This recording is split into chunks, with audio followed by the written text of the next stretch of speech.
It's time for Twig This Week in Google. Jeff Jarvis is here, Gina Trapani. Jeff and I will review the new Facebook movie, The Social Network. We'll take a look at the weirdest Google ad ever and talk about all the Google and cloud news. It's coming up next on Twig. Pizza. Pizza. Pizza.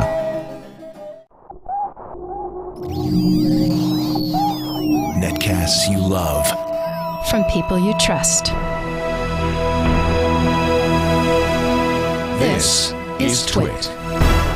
Bandwidth for This Week in Google is provided by Cachefly. Cachefly.com. You'll find all the TWiT shows on your Roku box, Android, and BlackBerry phones, and all Yahoo widget TVs powered by Mediafly. For more information, visit twit.tv/Mediafly. This is Twig, This Week in Google, episode 62 for September 29th, 2010. Pizza. Pizza. Pizza. This Week in Google is brought to you by Go to Assist Express. If you're in tech support, solve problems fast with the leader in remote support software. Go to Assist Express. For a free 30-day trial, visit gotoassist.com/twig. And by Carbonite.com.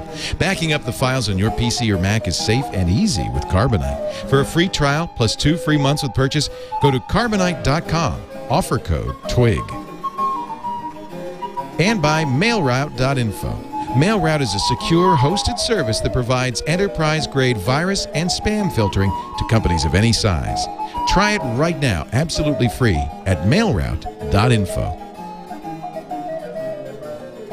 It's time for Twig This Week in Google, the show that covers Google and, I must underscore, the cloud computing in general. We don't spend a lot of time talking about that because Google is swamping the news these days. They're just doing so much. Jeff Jarvis is here from his office at the City University of New York in New York. Hey, Jeff. Hey there. Good to see you. BuzzMachine.com and the author of the book, What Would Google Do? And also of a review in the Huffington Post that we will talk about in just a bit. Also with us, Gina Trapani from her office in San Diego, California. Hi, Gina. Hey, how are you? Gina blogs at smarterware.org and also is doing a really nice new series at Fast Company. In fact, we have to let Gina go in about an hour so she can go out and do more on her WorkSmart series, fastcompany.com/WorkSmart. Woohoo. Thank you for being here. So, Gina, you're going to be a little left out of this conversation. I haven't seen The Social Network yet. Everyone's seen it. No, everyone is not. It doesn't even open till Friday. But it feels like all of my peers have seen it. Yeah, well, I went to a screening that Mashable did in the city because I felt like I had to see it as soon as possible because I know everybody's going to be talking about it. And I take it, Jeff, you saw a screening somewhere. I used what little clout I have and went to Sony and said, get me in, please, and they did. Why did you feel like you had to see it so early? To talk about it on Twig. Thank you, Jeff. Me too. That's my story, and I'm sticking. No, I was just curious. Now, I have to say, I read the book by Ben Mesrick, Accidental Billionaires. We interviewed Ben and Dana Brunetti, who's one of the producers of the movie for Trigger Street, about a year ago when they started the movie. I had read the Aaron Sorkin script that was circulating on the internet and turns out to have actually been the actual script, very close to the shooting script. So I think I knew too much. Jeff, what did you think of the movie? You wrote about it in the Huffington Post. I think it's the revenge on the revenge of the nerds. I was disappointed in it a lot because what I said in my review is that there was no why there. It didn't care about what Facebook is. It wanted to look at nitty-gritty of one relationship and gave no motive for why Mark Zuckerberg does what he does, which I think matters. So if he's so determined and dogged about doing what he does, well, why? Well, all they present really is that he either wants to get laid or wants to get into the exclusive club he couldn't get into, and that's as deep as they go, which I think is very, very shallow. And Sorkin has been quoted, saying that he doesn't even use Facebook, doesn't care about it. He doesn't care about the facts. He wants to tell a story. Well, fine, then record it at Schmarvard, not Harvard. Right. Use somebody else. And so I think that it was very, very shallow. And I think what it was, in essence, was an attack on geeks and an attack on entrepreneurs, and an interesting. attack on the people who are changing their world. And it's more of what I see every day and constantly of people who are being disrupted, who don't like it, who want to lash back. So what they want to do is demonize Google or Gates or now Zuckerberg. And that's what they, in essence, tried to do, I thought. The other characters were often cartoonish. The Winkleby, as Zuckerberg calls them, are properly cartoonish, as is Larry Summers, the Oh, man, is he a cartoon? president. Yeah. Yeah, and I think that's Sorkin's populism getting away with him, wanting to make fun of rich people and intellectuals. And Eduardo Saverin is the victim in this. But in terms of harsh business terms, I think that maybe he just didn't fit as CEO. I met him once, and nice guy, but he was trying to put tacky network ads on Facebook, and Zuckerberg was trying to do something bigger. Sean Parker is presented as a drugged-out party boy, and you'd think that Aaron Sorkin, given his history, would be a little more empathetic to him.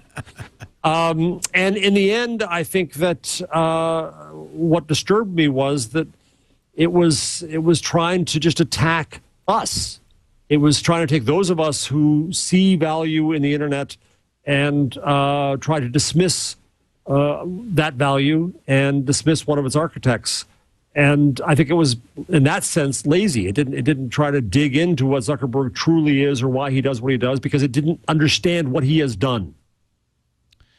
The book was based on basically one person's story, Eduardo's story. And Ben Mesrick, who's written other books like this, fictionalizes conversations, fictionalizes action. What is left out of the movie is, and something that, by the way, Mark Zuckerberg was and his publicists were very quick to point out when Mark was on Oprah, is that Mark has a girlfriend, has had the same girlfriend since that time. So motive number one to get laid is bogus. Right. And in fact, the movie ends, I don't think I'm spoiling anything, with a very poignant scene about the missed opportunity with a girl that's not only is fictional, it has to be fictional because Mark had a girlfriend. Yeah. So a lot of what the movie says is the premise for Mark doing this is his jilting by this girl, and is just phony.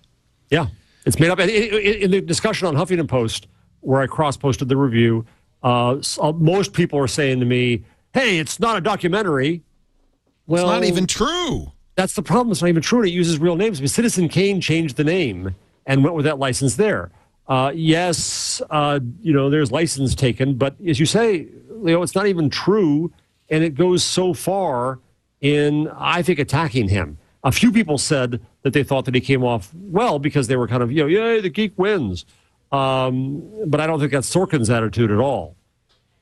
It's interesting. I did not, in fact, you call it the anti-social movie. I did not, in fact, take it personally, as you seem to have. I just thought, to be honest, and David Denby in The New Yorker said, not only is this film brilliant, he said it's Aaron Sorkin's best script. I thought it was a crappy movie. Now, and I was kind of puzzled because everybody's been raving about this movie, including The New Yorker. And so what I thought is, oh, well, maybe I know too much. Yeah, we know too much. We're too close. Yeah. Maybe somebody coming in here, like my wife, who knows nothing except that there's such a thing as Facebook, and it's not even on, maybe she'll love the movie. But I think there's missing stuff. There's some structural things that I have a problem with. For instance, it intercuts between depositions and the action. Depositions and action. And you never get a chance to watch the story build. You never get involved in the story because you keep getting pulled back to a deposition. I have to say, I did not think it was as negative about Mark Zuckerberg as everybody's thought. Mark is painted as a cipher. You don't really know what's going on in his head. Jesse Eisenberg does a great job of kind of lip twitching. Like something's going on. There's something in there, but we don't know what.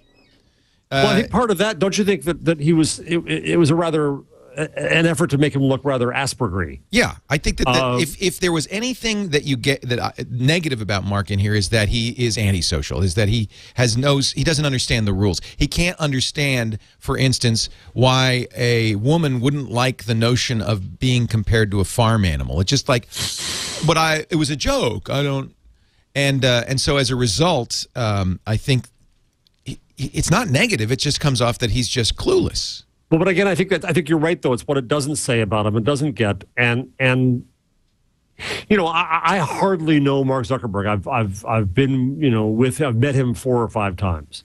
But in just that alone, he's not that bad. No, he has charm. He tells jokes, he laughs, he smiles. He acts human. And that's the thing about his portrayal here by Sorkin and Eisenberg and the director is that he becomes rather unhuman, kind of a machine man.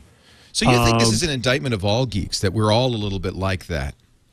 Yes, I think it's these damn geeks are taking over the world and they're screwing it up, and all they're enabling is for people to do trite stuff and get drunk and get laid, and look how they're ruining the world. And they're fundamentally heartless. Yes. The geeks have no heart. They have no soul. No soul. They don't know how to interact. And they're just exploiting us because they think that relationships are something to exploit. It seems to be that in this movie that Zuckerberg is surrounded by this swirling world of people who don't understand what he's up to, don't understand what he's doing, and in many cases end up getting taken advantage of, but almost not by omission, not commission. It doesn't really seem like Mark's doing anything. It's just happening. Like when Eduardo gets fired, it's Sean Parker who really is the heavy in that scene. And then Sean Parker, almost at the same time, gets busted for coke and gets forced out. In the story, though, it didn't happen that way. That was at the party for the site. It was actually somewhere else that it happened. It was a party for their millionth user. In the movie. There's also the problem, which is always a problem with computer movies, is that there's nothing inherently dramatic about typing. And they do the best they can. When he's actually creating Facebook for the first time, they interpose it with the blog postings, which is how that happened in the book as well. And that adds some drama. But there's this moment which I think is supposed to be a pivotal scene in the movie when they go live. Yes. And it's like, And that's like, oh, we took the password off. Yeah. Yeah. It's like you press the button, you hit the command, and now it's live. Yeah. And so I'm of the opinion that this movie, if it were about schmobook.com or Harvard Connection, it would be terrible because it only succeeds because of what you bring to it, that you know about the Facebook. So the only thrill is, that's the Facebook that just went live. Yeah. Without that, it's like, boy, that was dramatic. Right. I mean, the funny thing about all the deposition scenes is that only lawyering could make coding look interesting. Oh, they're horrible. I have to say, I do not think this is a good movie. The more I think about it, the less impressed I am. And the only excuse I can think of for why people like David Denby, who I really respect, liked it is because they're seeing it as a work of fiction. They don't really know the truth. It sounds like I am going to hate this. Well, I want you to see it, and I really want to hear what you think. I hope you won't be influenced by us. Yeah, no, I do want to see it. I mean, what stinks for Mark is that this is the story that people are just going to assume is mostly true. Right. Because he's making this huge PR effort with $100 million to Newark, appearing on Oprah, that puff piece, edited video, which starts with him kissing his real girlfriend. Yeah. And Kara Swisher on TWiT said something interesting. She said, we tried to get Mark to come with us to the premiere. She said it would have been such an opportunity for him to say, well, it's an interesting movie, but it has nothing to do with what really happened, and to show himself not to be that person. And I guess he just really doesn't want to see it no matter what. But on Oprah, he said, like, hey, it's a movie. It's fun. I mean, I know that my life isn't that dramatic. And, but it's a good story. I mean, he did kind of say that. And, he made the point to say that he didn't make that announcement on Oprah because the movie was opening. Oprah actually said that Mark wanted to make that New York School's contribution anonymously, and that she had to egg him on to do it publicly. And I have to tell you, I kind of buy that. He's a shy nerd. I kind of buy that he wanted to make that contribution. Well, then you're the only one, Gina. Because I know I think it's very possible. It's very possible, but nobody in the world believes that or thinks that, and will never. That isn't going to stick. It's 3 days before the movie comes out. Come on. Yeah. Well, yeah. Well, and we now know that when I visited Zuckerberg to interview him for the next book, and I said on the show that there was this countdown clock, and it's had 45 days. That was to this Friday. Oh, it's to the movie. So they were very aware. They're conscious of it, yeah. You're kidding. That was the content, and they didn't tell you it was the oh, no, they're going to release it. Maybe they're going to release things on Friday. That's fine. But it was after I was on the show, and I said, I don't know what it is. God bless, as always, someone in the show will follow up, and they counted up on the calendar. And they said, dorky. It's outcome one. Wow, that's very interesting. Now, maybe they do have a, if they are doing a counter PR initiative, October 1 would be a very good day to make a big announcement that maybe could get some headlines. Yeah. Especially if it's a positive thing. Yes. What could they announce? A phone? I don't know. What could they announce? They're not buying TechCrunch. At this, yeah, right. We got a lot to talk. There's a lot of news to talk about. I did want to lead with this because it is opening on Friday. I got one question for you, Leo. Yeah. The victims, besides, Eduardo Saverin, his co-founder, was in the view of the movie screwed out of some equity, his job and his status as co-founder, and fine. I think that there's some point to that. The other ones, of course, are the Winklevoss twins, as Zuckerberg calls them. And as you know, everyone knows the story that this was their idea, supposedly, and he took it and ran. That's what strikes me as just most specious about the movie, because the idea at its genesis is fairly obvious. There's other things. The world is about execution. It's not about ideas. And I think this is kind of an old copyright mentality versus an entrepreneurial mentality, and that's part of what the movie also doesn't understand. So the Winklevi didn't, to my mind, get screwed, and they got a $65 million settlement reportedly, though they're now trying to go back for more. And in a different world, they would be the villains, and the idiots. They should be the villains. There is a moment in the movie where Mark there's quite an impassioned speech in one of these depositions. It's actually the best speech in the movie. Yes. Where Mark says, these guys, I wish I could remember it, but it essentially says, I'm the smartest guy in the room. If you think these guys could come up with the Facebook, and he does point to, he says, Friendster, there was another example. Social networking already existed. I worked at one. Yeah, I mean, it way before 2004. Right. I had this argument this week. It was like, no, these guys don't. Social networking existed. He executed. He got the users. There were plenty of other sites that did the same thing. Profiles, friends. Right. And I think it's in the trailer, that a piece of that speech where he says, if they could have invented the Facebook, why didn't they? Yeah. And that's absolutely true. So in some sense, maybe there is some defense of Mark and against the Winklevi.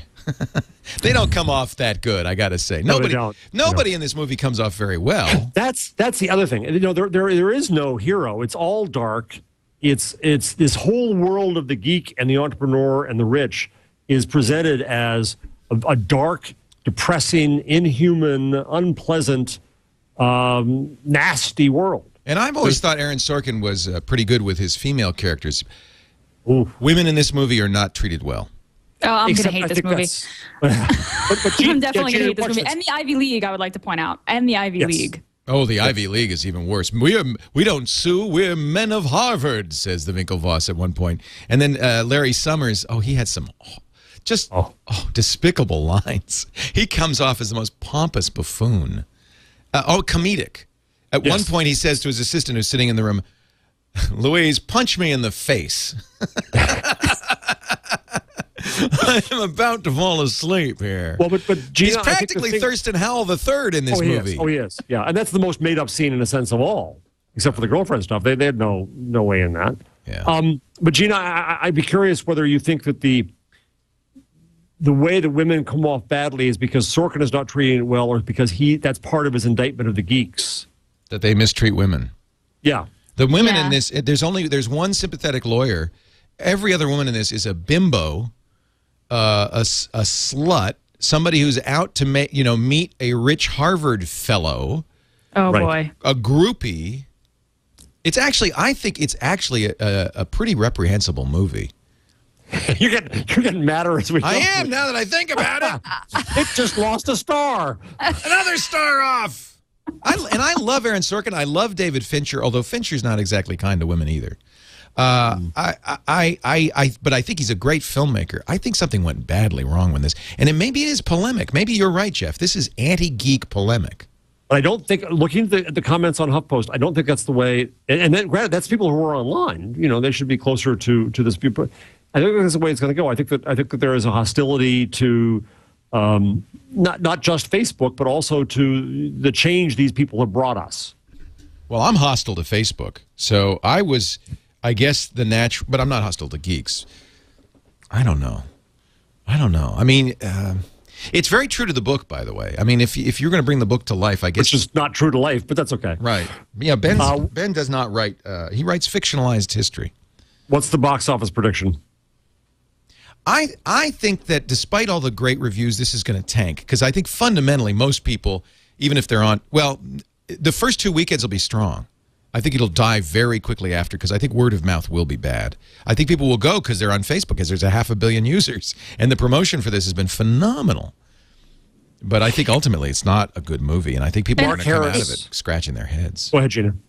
I was going to say, I mean, I think that, there's so many Facebook users, and then there's some media coverage about Facebook's privacy settings and all the things that, all the ways that Facebook is potentially evil. So I think there are people who are just like, I want to know more about this. What really happened? How did this happen? And then they're going to believe that the story is mostly right. I mean, it's...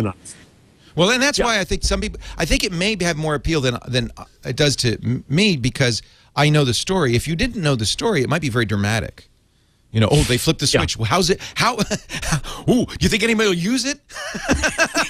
Will they make any money? They're at Brown University now? Yeah. Yeah. They're spreading. I love just a little bit of self-promotion. I launched the ThinkUp beta this week, the first beta. So it's kind of like some level of stability, good installer, all this stuff. And so I was talking to my mom, and she was like, how's it going? And I was like, well, I launched this new product. And she was kind of like, what does that mean? And I said, well, I write a blog post that says that this thing is now available. And she's like, and I was like, right. And then you just kind of wait and see what happens. And I've got this really cool chart that shows you that people looked at it. Well, they actually did miss a bet where they could have shown the numbers going up. They could have. They missed some obvious opportunities. But these guys don't know. They're not geeks. I mean, Sorkin doesn't use Facebook. The lead, I don't know what his name is. The lead guy who plays Zuck says that he doesn't use Facebook. I feel like there's a lot of people who, just don't use the product and don't have a good sense of it. Maybe that's a good thing, but I think in a lot of ways it's a bad thing. I don't think so. I think it's intellectually dishonest of them. I mean, you're going to try to present some vision of this world and its creator, and you purposely choose not to understand what he's done. That shows the greatest disrespect of all for the creation of geeks and entrepreneurs and all of Silicon Valley. And that's why Mark Harris in New York Magazine, in his profile of Sorkin on this, said that this was a well-aimed spitball at new media by old media. Oh, boy, that's interesting. I think he's right to an extent. I think that there's something to that. But I said it wasn't from new media. It was from neo-new media. I think we see the creation of what I called a young curmudgeons club. Yeah. Which is now Sorkin, Nick Carr. I think that Chris Anderson from Wired now deserves membership for Killing the Web. I love this. Gladwell. Gladwell, right? We're going to talk about his New Yorker article, yep. Rowan, the editor of Wired UK, who talked about proudly why he never uses Facebook in his position is just absurd. Evgeny Morozov. I mean, the list goes on and on and on of these people who I think aren't so much old media. I think resist the change brought on. The Young Curmudgeons Club doesn't want to give the internet credit for the change. My daughter says that there's a hipster anti-internet movement going on. That people even her age, these hipsters, it's cool to be, I don't do that. Didn't Miley Cyrus kind of start that there for a while? She did, didn't she? Yeah. I don't know if I'd call her a hipster. Yeah, well, no, I wouldn't call her hipster either. But I definitely, there's this kind of group of young people who say like, I'm not going to waste my time like that. Yeah. I'm going to, Interesting. Go outside. I had, and it's really true. I mean, there's a lot of times a movie's made to make money, and that's what they're saying in the chat room. But Aaron Sorkin and David Fincher are almost always write movies that are political, that make a strong political point. Yes. And so yes. I think that it's completely fair for you to ascribe a motive to them that is anti-Facebook and anti-geek. I think that's completely fair, yeah. It's very interesting. As I said, it's the revenge on the revenge of the nerds. Yeah. Wow. We're going to take. I'm going to bet by Friday we're going to have our listeners, who are going to be coming in and screaming at least me. We'll see. I didn't put it in writing. I'm going to wait, but I think I will write. I think I should write a review of it because I don't. I hate to write a review before the movie comes out because I don't want to poison people's point of view. I'd like to hear what. Yeah, people I was think. the same way, except that You're course, a real journalist. It opened in the New York Film Festival on Friday, so the reviews were at all the major press. And I hate being left that far behind. And I wanted to get it up before the show, so that's why I did it. No, it's appropriate for you to do it. You come from an actual reviewer background. I'm just some schlub.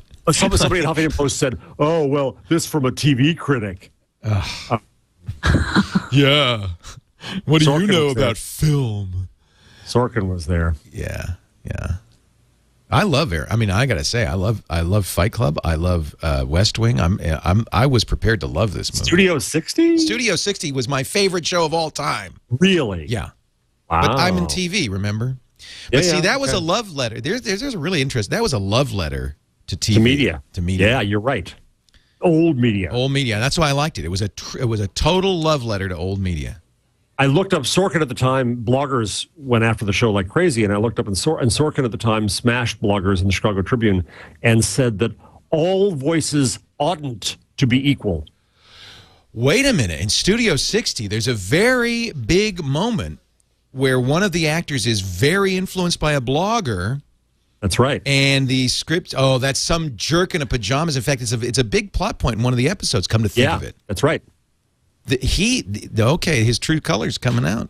Yeah, he doesn't. So this is he's got the archive here of a disdain for this technology created world. Very interesting.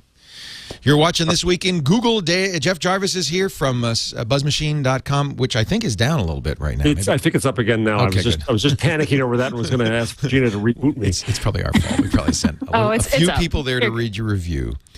Gina Trapani is also here. Her site never goes down. Smarterware.org. Not for lack of hits, just because it's a robust. Actually, I think we brought it down once, didn't we? You did bring it down once. We did. We're good at that. The Twit Army is powerful. It is. But I don't want the Twit Army to say, "Oh, we're not going to go see that movie," because we want to know what you think. Oh no, we definitely want to hear what you think. Yeah, absolutely. I don't want to scare people away from this. Hey, it's time to talk a little bit about our friends at Citrix and the great product that I use to help friends and family. It's called Go to Assist, and I have the wrong one up here, so let me put the right one up here. If you go to gotoassist.com. Right there, /twig. You can try this free for 30 days. In fact, this would be a good time if you've collected support tickets from Grandma, Aunt Jean, Uncle Fred, Brother Phil, and you've got a lot of support to do. Go to assist.com. Get the 30-day trial. Just go support them all. It'll cost you nothing. Go to Assist is based on the great remote access capabilities that Citrix is so famous for with GoToMeeting and GoToMyPC. But it's designed for the support professional, the truth is. Somebody who needs to fix people's computers without walking down the hall or traveling across the country to do so. And certainly doesn't want to spend time on the phone with phone support. If you have people calling you up and you want to fix some systems, if you're an IT or if you're a software support, this is such a great solution. First of all, Mac or PC, so it's completely cross-platform. You can support a Mac from a PC and vice versa. It allows you to drag and drop files from your computer to the supported computer, so you can bring patches or fixes or malware bytes over. It allows you to see what's going on in that system, what operating system, what background software, what security software is running. It even allows you to do unattended support up to 8 sessions at once. So you can start and install, start a scan, start a fix, and move on. Makes you much more efficient. Makes you a support hero. Recently named the worldwide market leader in remote support by Frost & Sullivan, which is an analyst group that specializes in this category. It's the #1 remote support solution worldwide. Easy to use, affordable, secure, and yours free for the next 30 days. Go to gotoassist.com/twig and try it today. Thank them so much for their support of This Week in Google. All right, enough movie reviews. I don't want to bore our lovely audience. They haven't seen the movie yet, but I do think it's germane because of this anti-geek bias, which I really, frankly, did not pick up on initially. Maybe I'm just more sensitive, Leo. No, I think you're absolutely right. Now that I think about it, it was something bugged me about. I knew I didn't like the movie, and now I realize it's because it was trashing my people. Don't trash my people, man. So the federal government, we talked about this on Security Now today. I'd like to get your opinions on this one. The federal government is back. The FBI, once again, wants internet encryption providers, people like Skype, people like Google, people who provide encryption solutions, to have a government-available backdoor so that should they get a subpoena, they can tell the government what really happened. The Obama administration asked for this law. They say they will pursue it next year, and already the EFF and many groups who are promoting freedom on the net are up in arms over this one. Any thought? That's a terrible idea. Thank you very much. We've seen it before. Terrible idea. And the courts have ruled against it. You know, they say it violates First Amendment rights and it violates our ability to pursue privacy. Yeah, it's like we're going to encrypt this thing, but we have this back door for someone who has the rights to see it. You know, just the government, just in case. Just us, just in case. Yeah. Don't worry. Terrible. You could trust us. Yeah, you could trust us. It's just a little back door. No, don't worry about it. We're good. I understand the FBI's frustration because they used to be able to tap any phone. And now, if you're a bad guy, Garry Kasparov, who's former chess champion of the world, told Amber this in an interview. He said when he's dealing with the Russian, because he was kind of a dissident. He ran for president in Russia. And he said, I use Skype because I know that my calls cannot be monitored by the Russian government. Oh. You know, I think what happened is the U.S. government looked at Dubai saying, hey, BlackBerry, you got to unencrypt. And BlackBerry said, okay.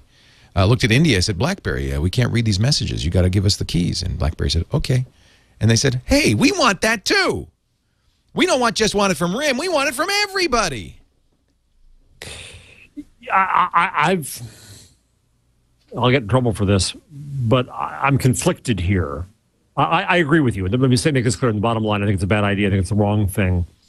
But I also go back to my, post 9/11 victim war blogging days, and I want government enabled, indeed, to catch and stop terrorists. So I believe in that.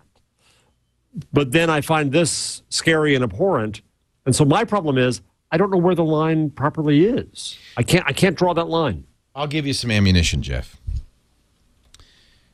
All of this encryption already exists and cannot be pulled back. So if a bad guy wishes to use encryption that's strong that the government doesn't have a backdoor to, they can. If you are writing products outside the U.S., you make them strong. If so the bad guys aren't thwarted by this. What it really happens is you and me don't have secure conversations anymore. If you're a terrorist, either you're not using encryption at all, or if you're sophisticated enough to be using encryption, you just take the extra trouble to use PGP or something that's going to work, that the government can't break. Period. And there'll be ways around. I think you're right. So it's already there anyway. So the horse has left the barn. Have mainstream services used by mainstream people, you open up. Thank you, Leo. I needed that. I knew you need some ammunition. I just thought I'd give you two. The other part of, I think, this piece of legislation is the notion of a blacklist, too, which scares me even more. That for government to be able to shut down a site. Can't use that. Can't blind that. This is actually this is a second one. This is an anti-piracy thing where the DNS would be modified. Blacklist sites that are violating copyright. And this one is really reprehensible. That's truly disgusting. Yeah. It would put us as make us a second-class citizen instantly in the world, the internet world. It would again be ineffective. It's basically censorship. It's website blacklists are essentially censorship. And somebody pointed out, if this law had been in effect at the turn of the century, piano rolls would not have been invented. VCR would not have been invented. So many technologies that have changed the world for the good wouldn't be here because current copyright holders would use tools like this to prevent them from succeeding. It's the Combating Online Infringement and Counterfeits Act, which is actually not a good acronym, COICA. It would allow the Attorney General and the Department of Justice to break the internet, according to the EFF, one domain at a time by requiring internet service providers, domain registrars, DNS providers, and others to block internet users from reaching certain websites. Chillingly, the law also allows the Justice Department to create a blacklist of sites, quote, dedicated to infringing activities that ISPs and others would be encouraged to block. So somebody comes along and says, you know, this Twig show, they keep putting clips from The Daily Show in. We really would like to encourage you to keep your users from seeing it. And it's done. You can't get to us. We'd have to hand out the IP address on street corners. Enter this number. We're still here. You just can't find us. All right. Just thought I'd bring up those two exciting things. Let's see. Did any of you get the Google China warning? We talked about this on TWiT this week. I think it was Veronica Belmont who buzzed. I didn't. This red warning from Google to Gmail users, not everybody. Warning, we believe your account was recently accessed from China. The idea being, I guess, to let you know that Chinese hackers had been trying to get into your account or getting into your account. The way that's worded, though, could also mean you have a cousin there. Right. In fact... Yeah. Right. This is a Gmail feature where it lets you know if two people, so you know at the bottom of your Gmail, it tells you if you're logged in someplace else and what the IP address is. They do some sort of, they check to see, you know, where that other location is. And if you're logged in from two very different locations or from very far away, if there's unusual activity, it alerts you, which is a fantastic feature. So that's what it seems like this red message is about. I mean, this isn't specific to Chinese hackers, right? This is just the Gmail feature kind of in action. But why did this get triggered? Well, that's what's weird. It is that feature, but it's particularly highlighting China. Yeah, so several people have had this. Yeah. From China. Yeah. Recently. Yeah, and only China. And in a big red banner, not a thing at the bottom of the page. Well, I guess you would get an alert, don't you, if somebody's been doing that. I think I got the alert once. Yeah. So I don't know if this is related to that or this is something special that Google's doing just because they don't like China. I don't know. So Veronica got this? What did she do? Did she like instantly change her? I don't think she got it. I think somebody emailed her saying I got it. Oh, I see. And a number of people have tweeted it. That's wacky. I would change all of my passwords instantaneously. Yeah, and that's what Google's advice is. I think that's actually not a bad thing, but I don't know if they should just focus on China. pick some. Although most hacking does seem to come from China. When I look at my logs and there are people trying to break SSH, it's almost always brute force attacks from Chinese IP addresses. Mm-hmm. Whether that's a hacker finds it easy to compromise a Chinese machine to use it as a route, and maybe the guy's sitting next door. I don't know. Or, I mean, right? Right. It's true. Right. You don't trust the IP address. That's meaningless. Unless it's some guy at a Chinese university who couldn't care less if you know it's him. Right. All right. AOL buys not one, not two, but 3 new properties. They buy 5min, which is a video property that has 5-minute clips. They say hundreds of thousands of them. They buy Brizzly. Actually, they buy the parent company of Brizzly, right? Which is, isn't it ex-Googlers? I think it is. Yeah, it's Jason Schellen's Ving Labs. Jason Schellen worked on Blogger. Right. Good guy. Yeah, very good guy. Jason's great. Well, good for him because, frankly, with the new Twitter, I think it was about time to sell Brizzly. Plus, as I remember, Jason was going to go to some other company, and then something kind of went awry, and then he started this, and God bless him, it worked. He also worked on Reader, right? It says yes, he did. Reader, Google Reader. So, I think it was at Supernova. Jeff, you and I were at this. I think the one of the kind of head guys at AOL was on stage and said, you know, I noticed most of you are using TweetDeck. Yeah, I could tell that he was looking. He was looking to see what people were using and definitely interested in sort of a tweet stream or a post social media kind of client. So the Brizzly acquisition doesn't surprise me. Brizzly's kind of interesting because it is web-based. It's a client, but it's not a standalone client. It's just a web page. And I have to say, with the new, I mean, I added Foursquare. It has Facebook. It has other things besides just your single Twitter account. So I guess it has some utility beyond what the new Twitter page does. But to me, it looked like the new Twitter page kind of made Brizzly a little less attractive. I use Brizzly, and I stopped because I like the new Twitter page. Well, the irony to me is it also goes back to the ICQ roots that I like saying about AOL, and it's not Tim Armstrong's fault. He's trying to fix this now.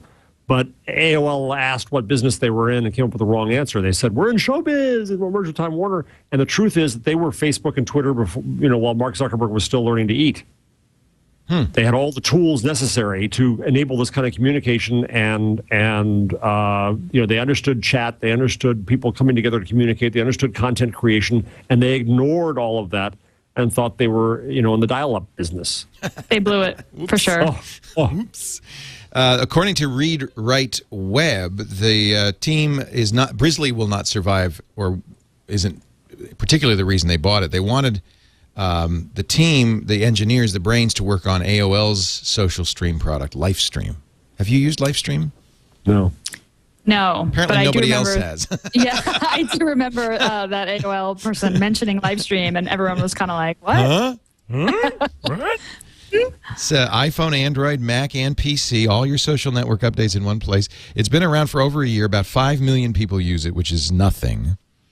But I might use it now. I got to look at it. Tell you, it combines all these things. I'm going to look at it. How many of these are there now? I'm sorry, Gina, what did you say? No, I was saying, like, how many of these? I said this TweetDeck and Seismic. I mean, the all-in-one kind of social media client seems to be a very popular product. Hootsuite's got a enterprise focus. We're going to start using it for multiple tweeters on one account, which is actually that's a good business. Well, anyway, TweetDeck is good at that too. Yes, there are a couple of these. Yep. But the big acquisition is TechCrunch. When GigaOM published this story, I thought, oh, this is just wishful thinking from Ohm Malik. I thought that can't possibly, and it happened. Mike Arrington invited an AOL executive on stage at Disrupt and said, so. In fact, I think he signed the papers. Yes.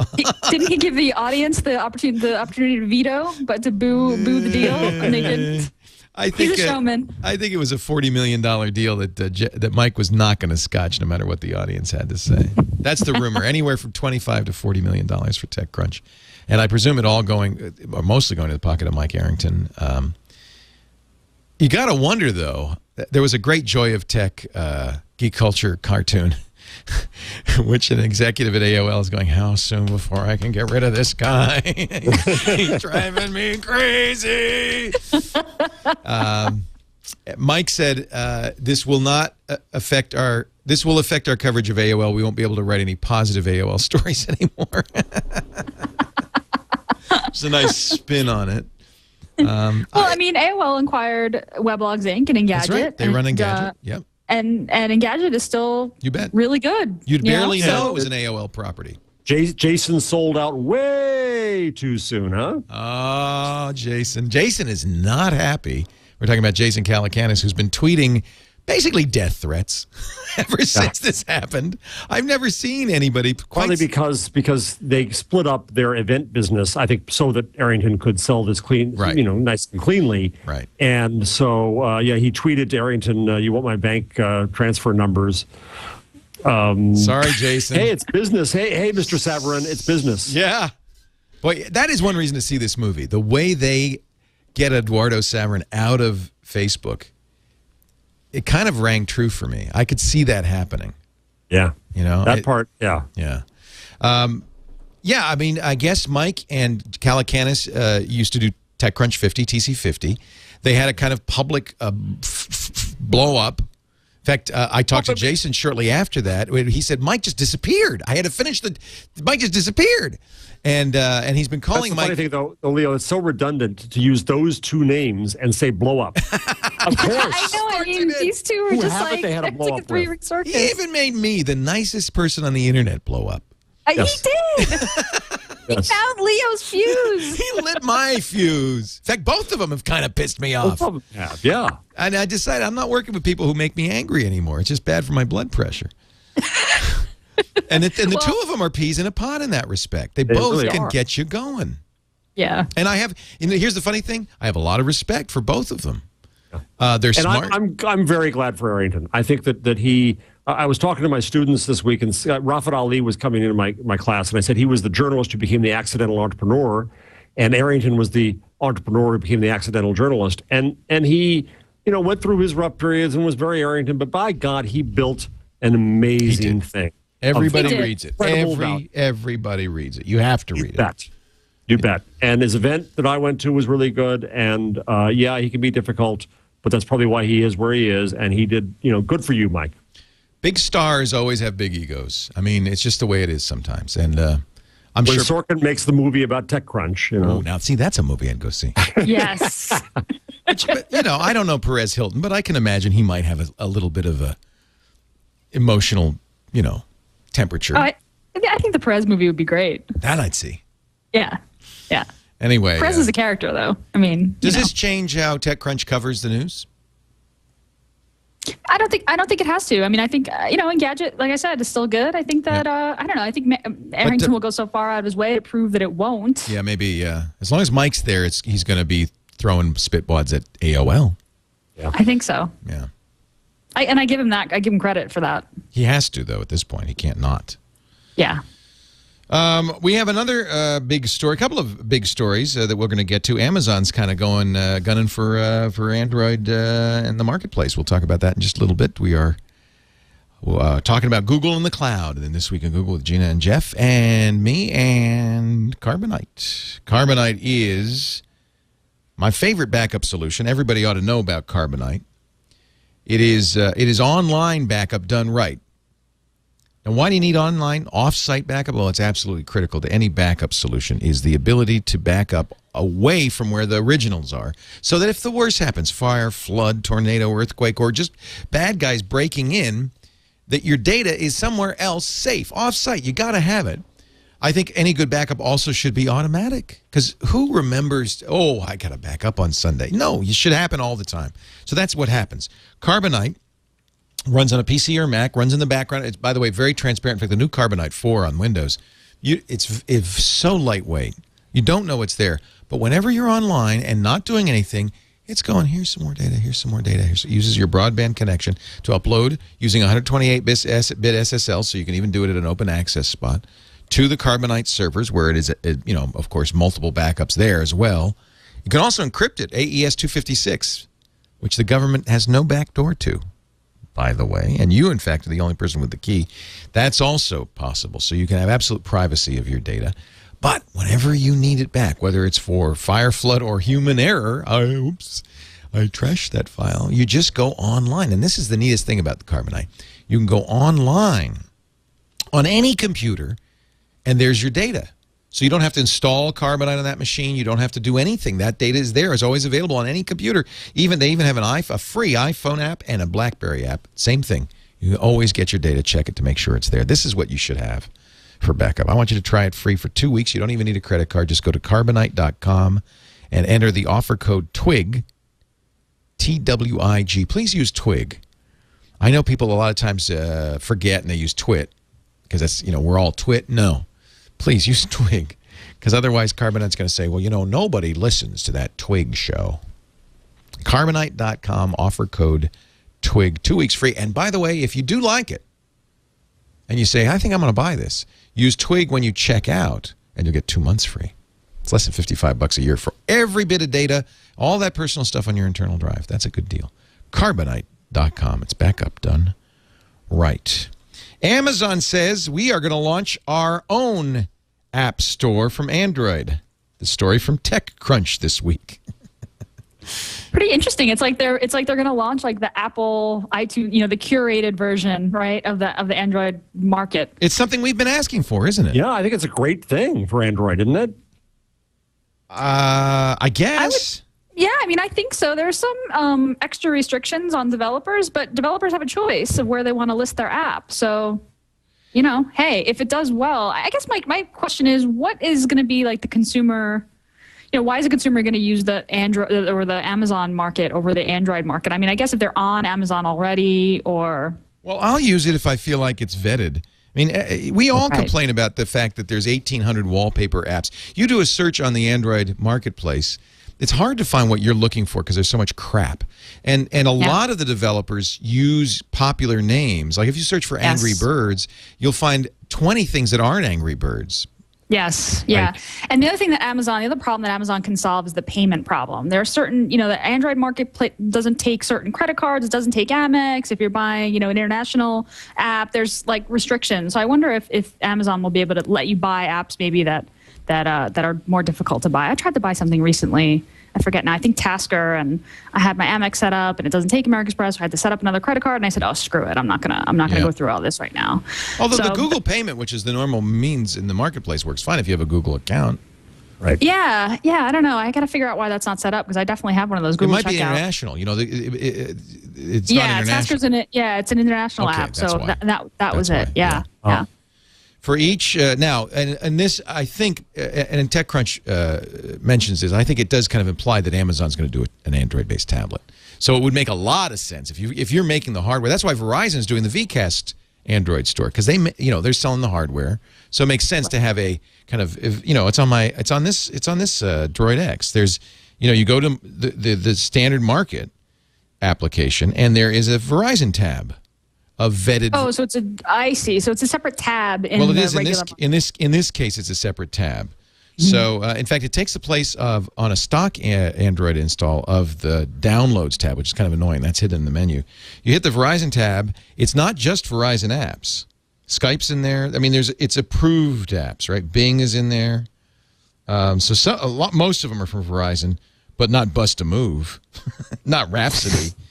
So these are things that Verizon is presumably vetted. Here's Kindle for Android. Whom would you trust more to curate quality apps, Verizon or Amazon? Amazon, right? Yeah. Now, according to TechCrunch, Amazon's going to take a chunk. They will pay a royalty equal to the greater of 70% of the purchase price or 20% of the list price of the purchase date. I guess the list price is you could have a list price on other app stores and then have a discounted price on Amazon. I guess similar that's to the books. Point. Yeah. There's a $99 developer fee. So I don't know why you would pay that. I guess because you want to be in the store, right? You just want to be in the store, yeah. So that puts up that little barrier that's like you got to be serious about that's wanting true. to. That eliminates the wallpapers. Spam. Yeah. It eliminates the wallpapers, exactly. It says, and this is, I hope, not true, that there's going to be DRM on it. Oh. Well, for yeah, apps? so they'll only work on devices they approve. I hope that's not the case. Yeah, I hope that's not the case, too. That's crappy. And there's this other caveat that if your app is available on other platforms, you have to make sure to update it at the same time on Amazon store that you do in any other store. It's fair. I just don't know how easy that will be for if there's an approval process. Oh, I guess if there's an approval process on Amazon side, but if everyone's got a store and you've got to submit your app to all the different places and wait for approval. Oh, that's to encourage you to use maybe just the marketplace in Amazon, not do a Vcast marketplace Amazon. That's probably what that is. Yeah. Maybe. Free apps are allowed. That's interesting. And it's U.S. only. Amazon says, we, quote, we have the sole discretion to determine all features and operations of this program and to set the retail price and other terms on which we sell apps. So this is like books. They're saying, we'll tell you what to charge. Oh. Yeah. Isn't that interesting? Well, the other rumor TechCrunch had was of an Amazon tablet. Yeah. So that makes sense, right? Tablet and store should go together. Right. That does make sense. I guess it does. I guess Amazon's emboldened by the success of the Kindle. I never could understand why they wanted to be in the hardware business. You got such you sell an Android tablet with the Kindle app installed on it, right. Where you can purchase books. It's just a way more tricked out Kindle. You want the Kindle with the touchscreen and the color? Here, right. Get the Android tablet, Have we talked about that great Kindle ad where the guy sits next to the beautiful woman? I love that ad. I feel like they nailed the two things that the Kindle does better so well. The e-ink and the price. Right. So well. Yes, I can read it in the sun, and it's $130. And you're never getting to date me, big boy. Go away with your shiny iPad. I paid more for my sunglasses. Yes! I just love that line. It's so perfectly done. It kind of says it all, doesn't it? Mm-hmm. Yep. Well, Schmidt, when he talked to TechCrunch this week, I think positioned the war in a new way as edge versus edge. That's to say that he said, oh, the device doesn't matter. The device is dumb. The device is meaningless. It's the cloud that matters. And of course, Apple says, "Oh, the cloud, pff, big deal. Everybody has a cloud. We have the devices." Right. And Amazon is in an interesting position where they're kind of trying to play both now. Right. We are the cloud. Yeah. And we make the hardware. Right.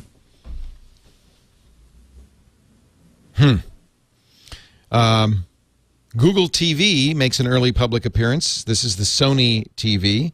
They're going to make an announcement in a couple of days, but apparently, according to, is this Engadget? Yep, Engadget, it showed up at a Best Buy, at the press event at the Best Buy in New York. It's an NSX 46 GT1 model, and it has, I'll show you, it has little apps at the bottom of it. I see TNT, YouTube, and Farmville. Just what I want. Farmville on my TV. America, Pac-Man. productivity goes right down. Farmville, really? Really? Oh, dear. Well, I guess you can't stop.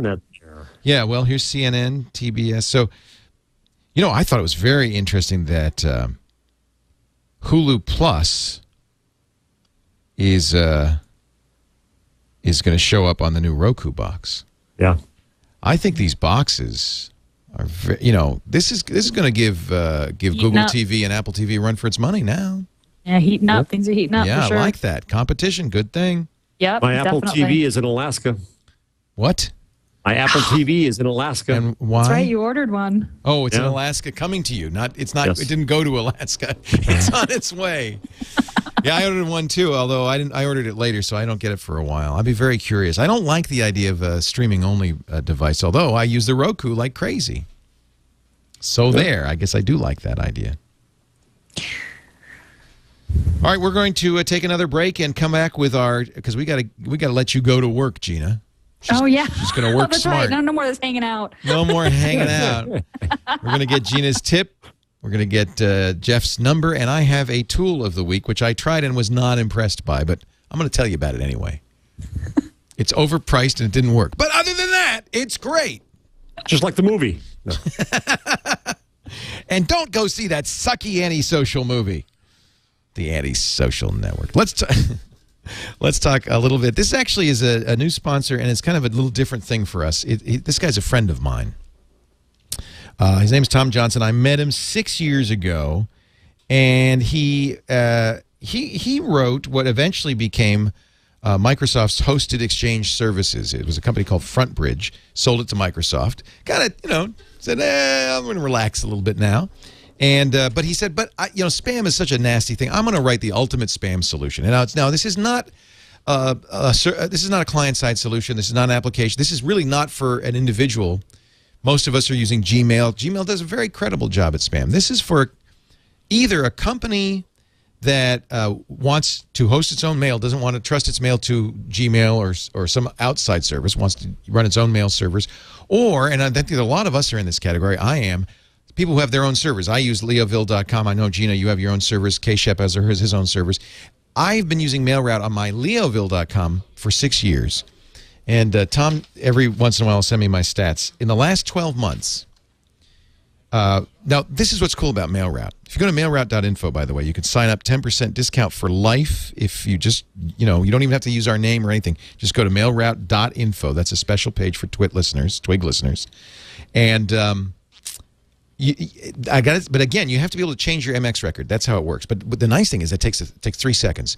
So if you were running your own server or you're an IT department or whatever, you change your MX record. So the mail, instead of coming to your server first, it goes to your Leoville, in my case, leoville.com. The MX record says, no, send that to MailRoute. Goes to MailRoute.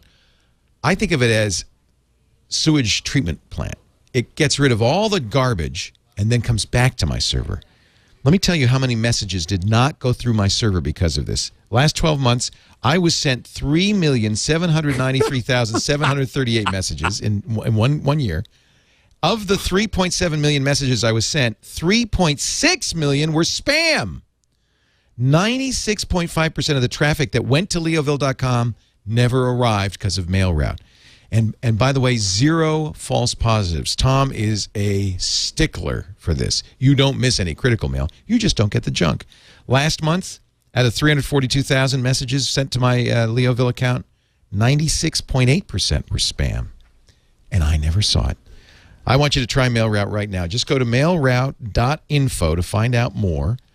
If you sign up there, you'll get 10% off for life.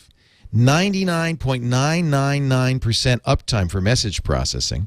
And that's nice because even if your server goes down, Leoville goes down all the time, I crash it. I don't lose any mail because they do something called mail bagging. They spool it out. They hold on to it, and when my server comes back, they slowly send the mail on, so I never miss any mail. It's really easy to set up. As long as you can change the MX record, you could be running within minutes. You could sign up right on the website. And no long-term contract. Prices start as low as $2 per user per month. The more users, more seats, the more boxes you have, the cheaper it gets. Outbound services can be added for an additional 50 cents per user per month. So you don't have to worry about your own mail getting black-holed. And it's month to month. There's no long-term contract. Tom says, we don't lock you in because we know you're going to want to stay here for life. I've been with him for 6 years. And I am just so happy with MailRoute. If you need to run your own mail servers, if you want privacy, if you run servers for family and friends, that's what I do. Mailroute.info. Do you run your own mail servers, Gina, ever? You use Gmail for everything. No, I don't. I use Gmail for everything. This is not for you because if you use Gmail, you're very happy with the spam filtering. I think MailRoute's better. But it actually, what happens for my mail is it ends up at Gmail. Now, I used to use Fastmail. Goes to Gmail now. So I really don't see spam because everything is, double filtered. That's amazing. Those numbers are astounding. Can you believe that? 96.8% of my email is spam. It's crazy. I mean, real spam. I mean, if you look at I should show you my mail store. I mean, and never a false positive. Mailroute.info. Tom Johnson is the nicest guy in the world. I love him. Old friend. He'll treat you right. MailRoute. I'm getting nostalgia for John. I get no spam, Dvorak. I know. Every time he said that, I just because I actually had a good solution. I should have been telling you about this for years. I apologize for not telling you about this before. Mailroute.info.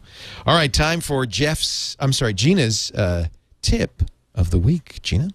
This is actually for Gmail users. One of the things that defines Gmail is that it automatically groups all your mail into conversation view. Like everything's a thread. You don't see an individual message for each reply. And for years, since Gmail launched, people have said, "Is there any way to turn that off? I don't want that." I hate it. They finally are launching a way. They're adding a setting where you can turn off conversation view. I was shocked by this because I felt like they just were so adamant about the fact that this was the way that you did email. But I feel like now they feel like 5 years has passed and people know, and now you have the choice. So, this is one message, and now they're all stacked up. I can't figure it out. I don't understand it. It's too complicated. So how do I turn it off, Gina? Tell me. So in your Gmail settings, this is a brand new setting. They're rolling this out over the next few days. So you might not have it yet. I actually don't have it yet. But in your settings, there is a conversation view, a brand new conversation view section where you can turn conversation view off. Which means that when you look at your inbox, if you have a message with 12 replies, that will show up as 12 entries in your inbox. It won't be all grouped into one conversation. So it'll mean, a lot of re or forward down your box. But some people prefer that. That's how most mail clients work. That's how most mail clients work. And at this point, I'm totally acclimated to the conversation view. They really kind of convinced me. But it's amazing that people are still real vocal about the fact that they don't want things grouped, and now you have the choice. Just watch, because I'll turn it off and then I'll go, oh. Yeah.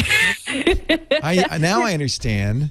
For new Gmail switchers like you, Leo, you do have the choice. Exactly. I'm the one that's going, huh? It confuses me. I'm easily confused, obviously. Jeff Jarvis, your number of the week. I've got a number. I mentioned one thing first, if I just may real quickly, that a pioneering blogger named Hossein Darakhshan, otherwise known as Hodor, who variously was credited or not credited for helping start the incredible Iranian blogosphere, was sentenced to 19 and a half years in Iranian prison this week for things that he has said on his blog. And so it's one of us, folks. If you go to Ethan Zuckerman is suggesting that we pressure the Canadian government to pressure Iran. So I just wanted to mention that. Hodor is an odd duck. He changed his opinions a lot. He had some very strange opinions toward the end.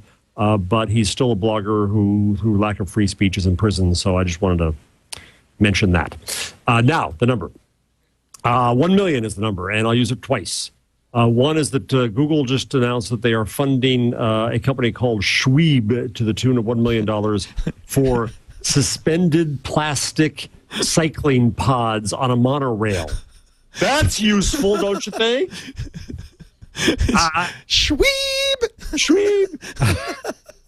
Oh, there's the adolescent Leo comes out there. Yeah, Yes. there you go. No, come on, tell me that's not the first thing. It is. Yeah, all right. It is. And so it's the damnedest thing. I can't imagine there'll be bicycle-powered tracks that may be safer than the what's the thing the guy died on this week? The trolley. Oh Jesus, I'm being an idiot. Segway. You know, the guy who drove his Segway off the cliff. Segway off, yeah. So maybe this is safer than a Segway. But now that must have been a suicide, right? I mean, no, he bought the company. It was an accident. it was an accident.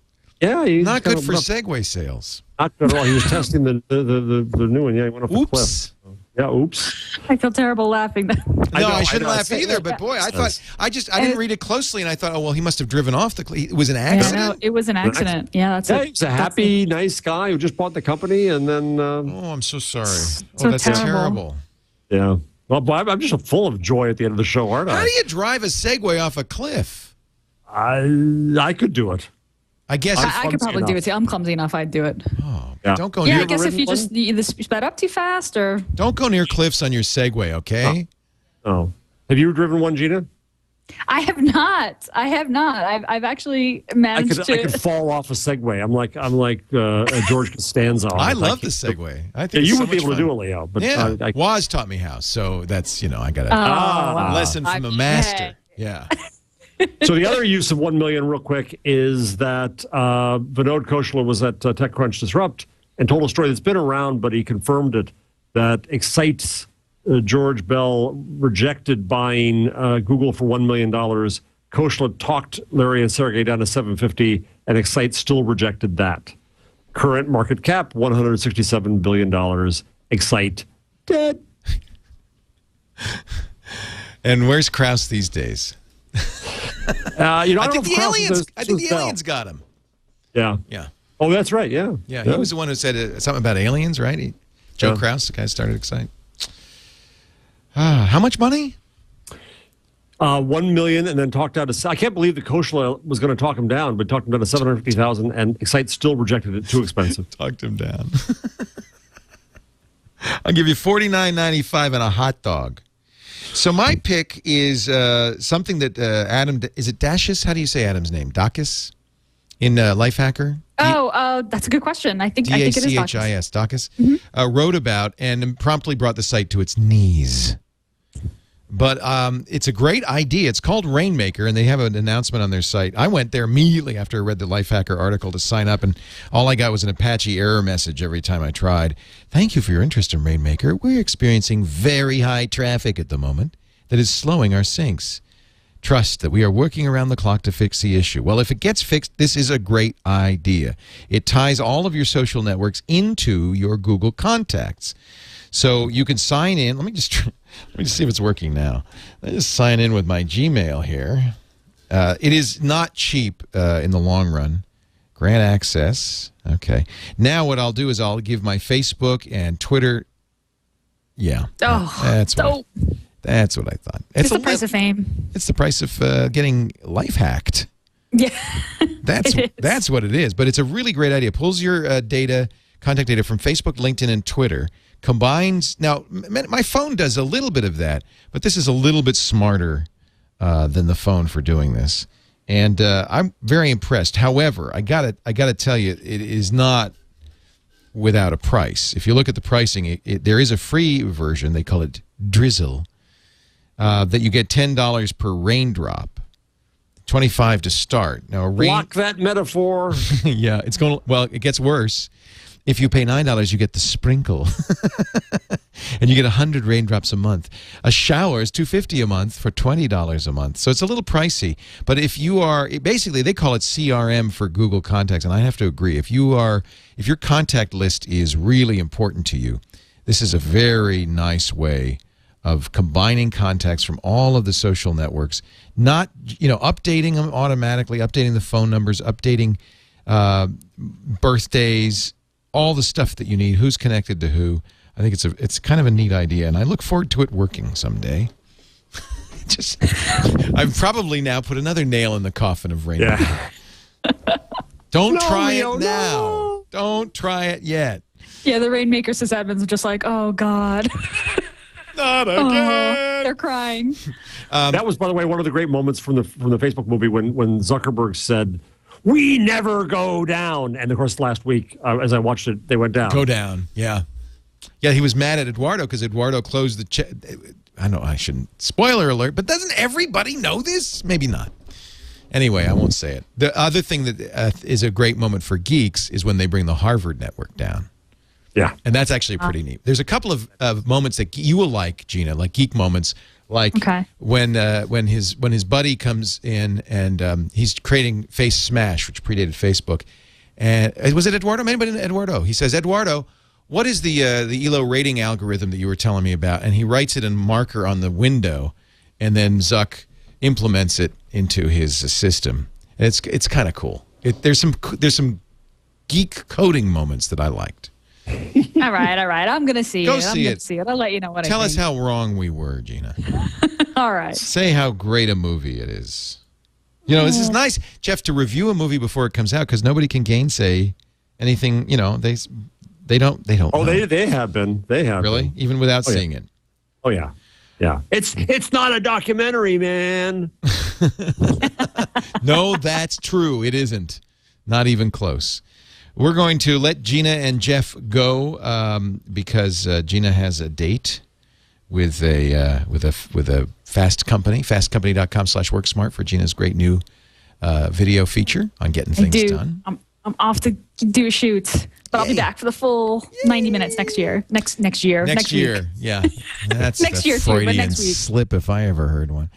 Gina Trapani is at smarterware.org and of course, as I said, fastcompany.com/worksmart.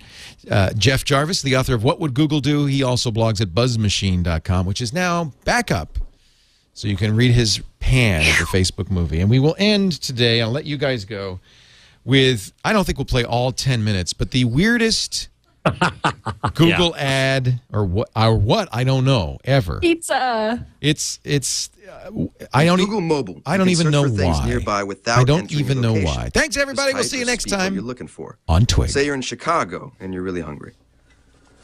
Pizza. See? I just got all the pizza places nearby. Your phone knows where you are. Pizza. Pizza. Pizza. For 10 minutes. Pizza. I don't understand. What's happening here? Pizza. Why is he doing this? Pizza. Pizza. For 10 Pizza. minutes. Pizza. Pizza. I actually feel sorry for the guy. Yeah. Pizza. Pizza. Is this their response to the Bing Pizza. ad? Maybe that's what it is. Schmidt Pizza. said it in Bing worries that maybe that's what it is. Pizza. Pizza. I missed the dog the first time. like That was great. Pizza. Pizza. But I don't understand. I don't. Pizza. Pizza. They're saying this is a loop. Pizza. Maybe it is. Pizza. Pizza. Pizza. Thank you, everybody. We'll see you next time on This Pizza. Week in Pizza. Pizza. Pizza. Pizza. Thanks, Jeff. Thanks, Pizza. Gina. Take care. Thank you. Bye-bye. See you next week. Pizza.